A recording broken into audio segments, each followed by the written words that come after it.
Inside the control room, there were no lights, no controls, no reason to stay, and every reason to flee.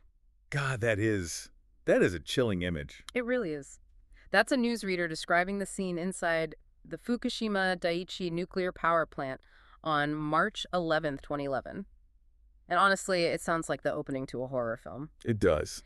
But today we're not just recounting a disaster, we're doing a deep dive into a case study called Station Blackout: Leadership in the Extreme by Charles A. Casto. Right, and Casto, he's not just some historian looking back. He was a lead official with the U.S. Nuclear Regulatory Commission during the crisis. He was basically in the room where the U.S. was trying to figure out what was happening. And he poses this question that, it's pretty profound. What happens when the rulebook is just gone?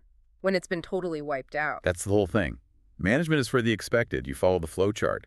But on March 11th at 2:46 p.m., well, the flow charts might as well have been on fire. First comes the earthquake. The report calls this the White Swan. Yeah, meaning it was a known possibility, a huge magnitude 9.0 earthquake. But the plant was actually built for it. The reactors all scrammed. Meaning they shut down. Exactly. Control rods shot up, nuclear reaction stopped. If that's where the story ended, it's a success for Japanese engineering. But then comes the Black Swan. Tsunami. A 45-foot wall of water hitting a seawall designed for 18 feet. It just annihilated the backup diesel generators. And that's the title of our deep dive, Station Blackout. A total loss of AC power. And I think it's easy for us to hear loss of power and think, okay, the lights went out. Flashlight. Right. Yeah. But in a nuclear plant, power is everything. It's about getting rid of heat. It is the absolute difference between life and death. Yeah. Because even when a reactor is off, the fuel is still generating incredible decay heat. You have to constantly pump water over to keep it cool. No power, no pumps. No pumps. The water boils away. Yeah. And when that water is gone, The core melts. and that's the moment. That's where technology fails, and you're just left with the people in the dark. So let's go there. You're in the control room. It is pitch black. The ceiling is literally falling in from aftershocks. And the sound, or the lack of it. The silence. That constant hum of the plant is just gone. It's pure chaos. And into this walks Shift Supervisor Ikuo Izawa. He sees his team, and they're starting to panic. And he gives an order that sounds completely backward. First off, don't operate the plant. What? That feels so wrong. Shouldn't they be doing something? Flipping switches? Anything? That's the primal urge, right? The urge to act, to do something, just to feel in control. But Izawa knew that was the path to making a fatal mistake. Casto calls this cementing your feet. He's rebooting their brains. Yes, literally anchoring them. He says, do as you are trained, speak slowly, and nobody leaves this room without my permission. He stopped managing the plant and started managing the humans. That's incredible. But even with that, they hit this huge, almost psychological roadblock. The source calls it the misty fog error. And this is a failure of what Casto calls team sense, the shared picture of reality. So the operators, they look out a window and they see this gentle misty fog rising from the building. They saw that as a good sign. They thought it meant the isolation condenser, the IC, was working. It's a passive cooling system. The problem was, well, none of them had ever actually seen it work in real life, only in theory. Wait a minute, they'd never seen it in action, in training. Never. On a simulator, you just see a light turn green. So in their minds, this gentle mist, well, that must be it. But it wasn't. Not even close. If the IC was working properly, it would be a violent, roaring plume of steam, that misty fog. That was just the building leaking. It was wounded. So because their mental picture was wrong, they wasted critical time thinking everything was okay? Exactly. The core was actively melting while they were looking at that mist, feeling a false sense of security. God, that's heartbreaking. And once they figure out the passive cooling is dead, the whole mission changes. It goes from watching and waiting to just desperate physical struggle. And I mean physical. Right, because now they have to hook up a diesel fire pump. And this isn't pushing a button. They're in total darkness, in brutal heat, trying to manually crank open these massive valves. The report says it took 4 men just for one valve. 4 guys heaving with everything they have.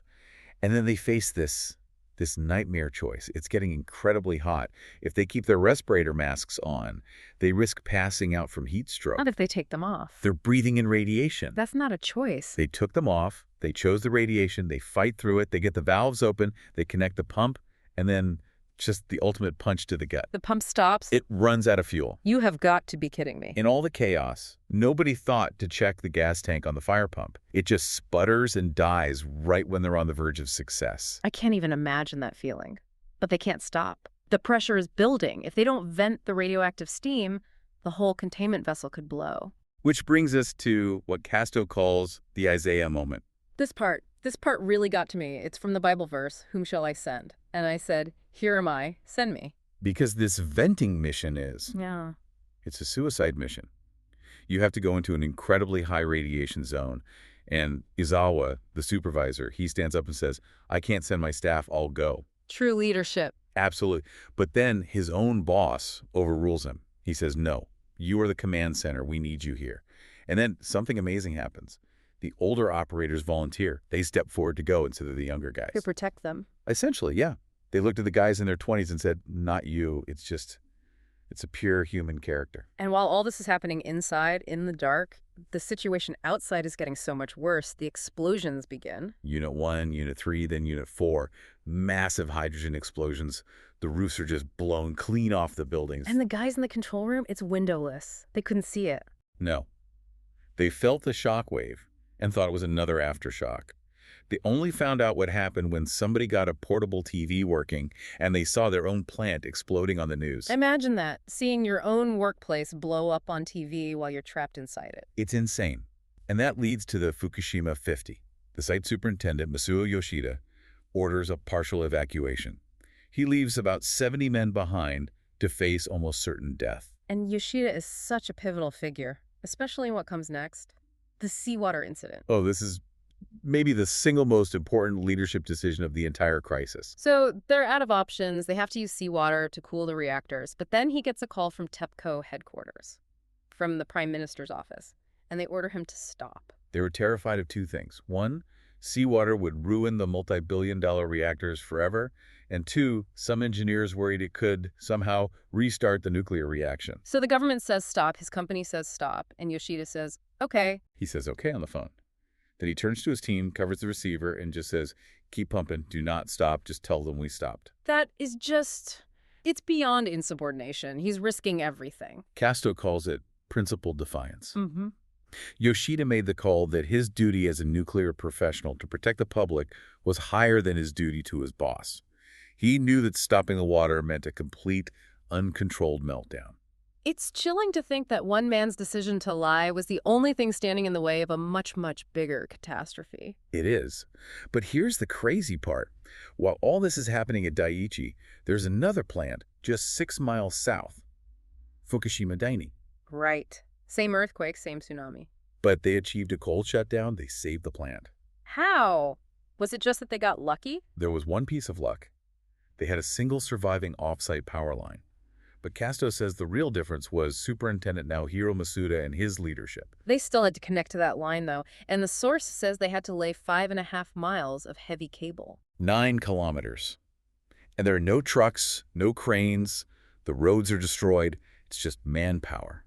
So you've got 200 workers in the dark, in the mud, dragging these 1-ton sections of cable by hand for miles. It sounds impossible. It should have been impossible. But Masuda used a technique he called gas and brakes. Gas and brakes. The gas was the push, getting them to work immediately to fight through the fear. But the brakes were the key. He forced them to stop. He made them take breaks in the middle of all that. He made them rest. He made sure they had food. He even made them wash their faces. He knew that if he just kept the pedal to the metal, his team would break psychologically long before they finished the job. He was managing their energy, their morale. Perfectly. There's a quote in the source. "A cup of water applied at the right time can put out a forest fire." He prevented a total collapse of his team. It's such a stark contrast. So while this is all going down on the ground, we have to talk about the view from the outside, where our author, Charles Casto, comes in. Right. He's on the U.S. side, trying to help, but he's dealing with this massive operational constraint. Because the U.S. can't just go in and take charge. No, it's a huge diplomatic issue. The U.S. team was only allowed to talk to the Japanese government, not directly to Yoshida or the operators on site. So they're playing a deadly game of telephone. Exactly. There's a huge information gap. Casto said his job was to think about thinking, to build a mental model of the future, not just react to bad information in the present. And he saw leaders falling into what he called the optics trap. Oh, yeah. The helicopter drops, I'm sure you remember seeing those on the news. The big military helicopters dumping buckets of water on the reactors. Looked super dramatic. But Casto's analysis, technically it was completely useless, like spitting on a bonfire. But politically, it was a huge win. It showed the public the government was fighting. So they were risking pilots' lives, basically, for a photo op. That's a harsh way to put it, but yeah. Casto's point is that in a crisis like this, you have to resist the urge for heroic measures that are just for show. And bad information can be just as dangerous. Which brings us to the Gregory Jaczko testimony. This was a huge unforced error. Jaczko was the head of the U.S. NRC. And he went before the U.S. Congress and stated, as a fact, that the spent fuel pool at Unit 4 was dry. And if a fuel pool goes dry? It's catastrophic. The fuel rods catch fire, releasing a plume of radiation that could dwarf the meltdowns themselves. If he was right, the next step was recommending the evacuation of Tokyo. So he says the pool is dry. Was it? No. The data was, at best, ambiguous. He took a worst-case hypothesis and presented it as a certainty. And the result? Panic, international diplomatic tension, and it forced the teams on the ground to waste precious time and resources proving the pool wasn't dry, instead of working on the real problems. It's a prime example of the fog of war. So as we wrap this up, we have to come back to the human cost. Absolutely. The 15,870 people who died in the earthquake and tsunami. And the heroes in the story, like the two American teachers, Taylor Anderson and Monty Dixon, who died making sure their students got to safety. And the Fukushima 50 themselves. The source mentions they felt like villains afterward. They did, which is so tragic. They stayed behind to save Japan, but the public anger at the government and the power company was so intense, they got caught in it. They felt like they were blamed for the disaster they tried to stop. That's a heavy, heavy burden. So after all this, the technical failures, the explosions, the politics, what's the final lesson here? Casto leaves us with a paradox. Here. The paradox of heroes. And that is? We celebrate men like Yoshida and Izawa. We build stories around them. But Casto says heroism is actually a symptom of systemic failure. Meaning if the system had worked properly, we wouldn't have needed any heroes in the first place. Exactly. We had to rely on the character of a few good people because our designs, our training, our preparations, they weren't good enough. Heroism is the last line of defense, not the first. That's a powerful way to look at it.